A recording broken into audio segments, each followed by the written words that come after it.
पाकिस्तान कुठल्याही पूर्वअटीशिवाय भारतासोबत चर्चा करण्यास तयार असल्याचे संकेत पाकिस्तानचे पंतप्रधान नवाज शरीफ यांनी दिले. पाकिस्तान जिओ न्यूजने दिलेल्या वृत्तानुसार शरीफ यांनी इंग्लंडचे पंतप्रधान डेव्हिड कॅमेरॉन यांच्या भेटीदरम्यान भारतासोबत चर्चेची तयारी दर्शवली आहे.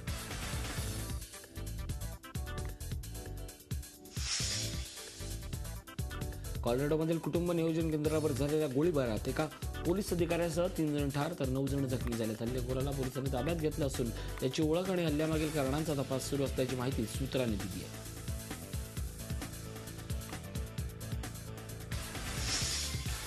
सिरियात असदच्या विरोधकांनी एक व्हिडिओ जारी केला आहे. या टिकियात रशियन एअरबसवर हल्ल्याची तयारी करतानाचा व्हिडिओ आहे. रशियाने केलेल्या बॉम्ब हल्ल्याच्या प्रत्युत्तरादाखल या हल्ल्याची तयारी असल्याचं बोललं जात आहे. 2014 सालच्या पोलीस गोळीबाराविरोधात शिकागोमध्ये हजारो आंदोलकांनी रस्ता अडवला होता.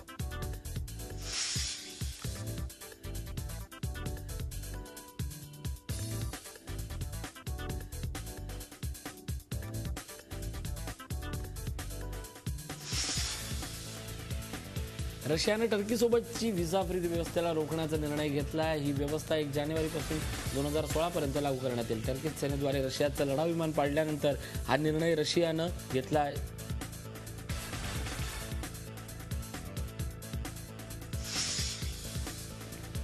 British radical preacher Anjem Choudary यांनी जामिनावर असताना अटी तोडल्या प्रकरणी पुन्हा तुरुंगात जावं लागलं. अंजमवर काही लोकांना भेटण्यावर बंदी घालण्यात आली होती, तरीही अंजम या लोकांना भेटले. आयसिससाठी समर्थन मागण्याच्या आरोपाखाली अंजमला अटक करण्यात आली होती. सप्टेंबर महिन्यात अंजमला जामीन मिळाला होता. यूएसच्या स्पेस रॉकेटचा ढिगारा इंग्लंडजवळ समुद्रात सापडला. स्पेस एक्स फाल्कन 9 चा ढिगारा असू शकतो असं सांगण्यात येतं. जून 2015 मध्ये स्पेस उड्डाणावेळेत दुर्घटनाग्रस्त झालं होतं. अमेरिकेत बर्फवृष्टीनंतर रस्त्यावर अपघातांचं प्रमाण वाढण्याची शक्यता आहे. दक्षिण डकोटामध्ये 1.5 इंच बर्फाचा थर झाला आहे. लोकांना सावधगिरी बाळगण्याचं आवाहन करण्यात येते. नेब्रास्कामध्ये बर्फवृष्टीमुळे गाड्या घसरून रस्त्याच्या कडेला आल्या.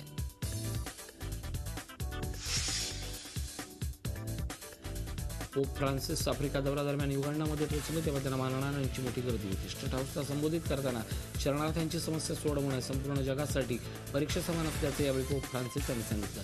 ब्रिटनच्या महाराणी एलिझाबेथ यांनी माल्टामध्ये कॉमनवेल्थ समिटला सुरुवात केली. यावेळी समिटमध्ये जलवायू परिवर्तन हा एक मोठा मुद्दा आहे. कॉमनवेल्थ समितीमध्ये 53 देशांचे प्रतिनिधी सहभागी झाले. झी 24 तास रहा एक पाऊल पुढे.